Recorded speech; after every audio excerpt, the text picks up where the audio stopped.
Hey everyone, welcome to today's video.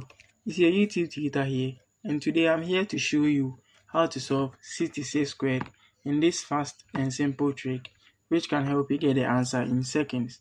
Follow me as I show you how. So we take our first digit, which is 6, and square 6, which gives us 36. We put 36 here. Our second digit is fortunately 6 as well, so we just take 36 as well and just combine it with the already written 36. The next thing we are going to do is multiply this by this and by the exponent. So we get 6 by 6 giving us 36 by 2 giving us 72. So we write 72 and add a 0 at the end and sum it all up. 6 plus 0 is 6. 3 plus 2 is 5. 6 plus 7 is 13. We write 3 and bring 1 here. 3 plus 1 is 4.